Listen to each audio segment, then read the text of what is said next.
আমরা এখন শুশুনিয়াতে বলতে শুশুনিয়া পাহাড়ের নিচে এই যে রাস্তাটা দেখা যাচ্ছে, এদিক দিয়ে শুশুনিয়া পাহাড়ের ওপরে ওঠা যায়। প্রচণ্ড খারাপ রাস্তা, ন্যাচারালি বাইকের জন্য খুবই চাপের ব্যাপার। গাড়ি বা অন্য কিছু নিয়ে আসলেও সেটাও চাপেরই ব্যাপার এদিকে যাওয়া। এখানে কিছুটা ভাড়া গাড়ি পাওয়া যায় সামনে, তো ওনারা নিয়ে যান এদিক দিয়ে। আপনারাও যেতে পারেন সামনে, এখান থেকে মোটামুটি 500 কিলোমিটার এগিয়ে তারপর একটা জায়গা, ওখানে পার্কিং করে তারপরে আপনাকে পাহাড়ের উপরে উঠতে হবে। ঠিক ওই জায়গাটাতে আপনি উঠতে পারবেন, তার উপরে আপনি উঠতে পারবেন না।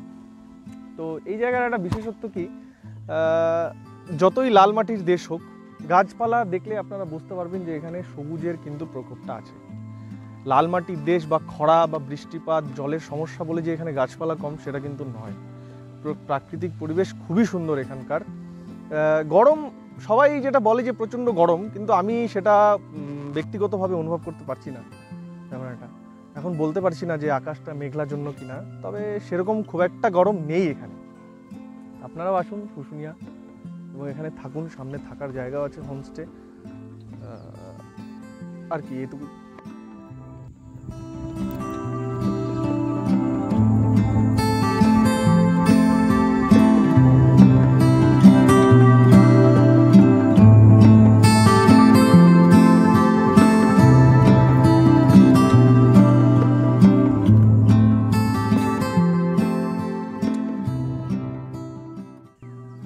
তো এই সেই শুশুনিয়া।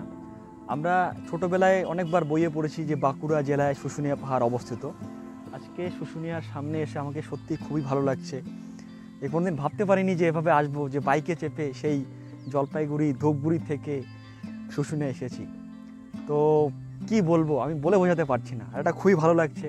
যদিও আমরা এই গ্রীষ্মে এসেছি, সবাই বলে দক্ষিণবঙ্গে তীব্র দাবদাহ চলছে, লু চলছে, প্রচণ্ড টেম্পারেচার, বাট আমরা কিন্তু তেমন একটা টেম্পারেচার ফিল করছি না, হয়তো আকাশ মেঘলা এর জন্য। বাট আমি বলবো তোমরা এখানে আসো, খুব ভালো লাগবে, দারুণ জায়গা একটা।